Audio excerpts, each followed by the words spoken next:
A new set of PAW Patrol toys featuring the humans of Adventure Bay has just been unveiled, so let's take a look. This is of course a second wave in the same set that featured the mares, Farmer Yumi, and Danny. Sorry, Daring Danny X. Let's start with Mr. Porter, since this is the very first time he's had a figure. He comes packaged with a skunk, which is justified in a little image from Pups Save a Surprise, though he's in a completely different outfit in that episode. He also comes with rubble, which I'd say makes sense given how often Mr. Porter feeds the little English bulldog, though I'm not sure he's a character kids have been clamoring to include in their playtime. It's nice to see him get represented after over a decade in a toy show with no toy. Next, let's take a look at Farmer Al, who comes with Marshall and a sheep. Farmer Al has had a toy before, but this is his first full-body figure.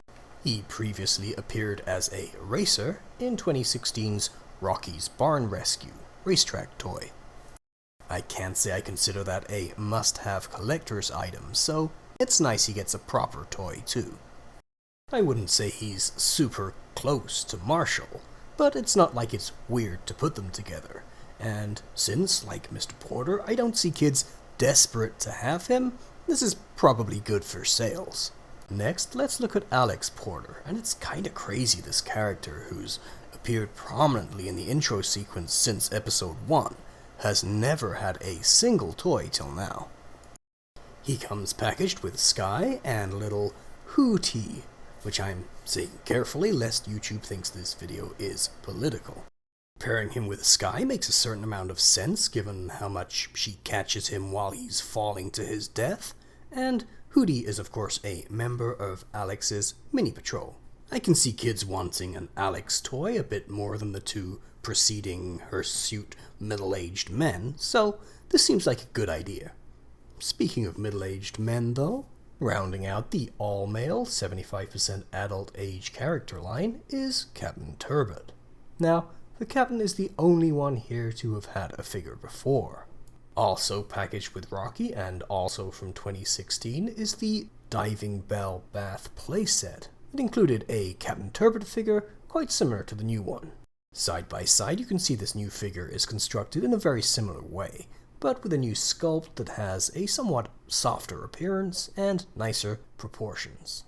The Captain is packaged with Chase and the baby octopus, which is probably very cheap to manufacture. These poses show us clearly the toys are being manufactured in Vietnam, where most of the toy corporations have taken manufacturing now that China's labor costs are getting too high.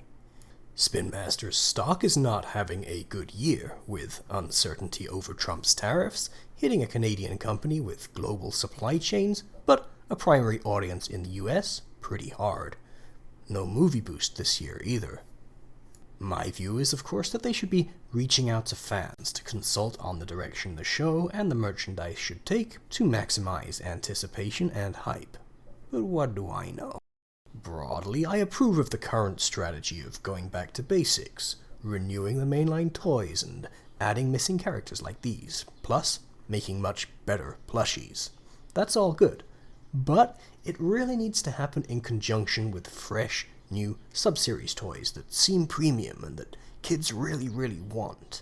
Fire Rescue had great design, but no exciting toy. Air Rescues were terrible, and I can't see Search and Rescue being new. Even Movie 3 is just a repeated theme, though that didn't hurt Movie 2. Business-wise, I don't see the PAW juggernaut getting totally derailed here though.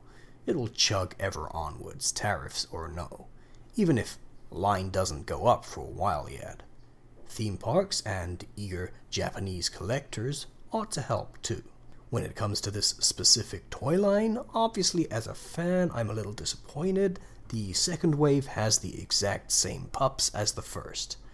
I hope for a third wave, filling the gaps that remain amongst the Adventure Bay residents that are Katie and Jake. He, of course, should get paired with an Everest toy. That would leave space for Carlos with Tracker. Then there's still Francois, Julius, Julietta, and relative newcomers like Travis and Winnie, and a few new denizens introduced in Season 11, any of whom could, be paired with Rocky and Zuma. That said, I do get that what is being prioritized here is trying to shift units, and in this very low cost sort of a range, picking what is most likely to sell makes the most sense. But the range just isn't fundamentally one likely to inspire super eager purchases. Kids can pick up the basic pups for pennies at any thrift store, so I would say exclusivity could be a far bigger draw if it's with the pups. Imagine a Sid and Arby pack like this, or the Princess with Sweetie. Even sticking with the core, exclusive costumes could make these impactful. How cute would it be if this Marshall were in his Barney sheep costume? Add value that way. Okay, I'm gonna stop there before this becomes too much like yelling at a cloud. Let me know what you think about these new toys, and I'll see you guys again next time.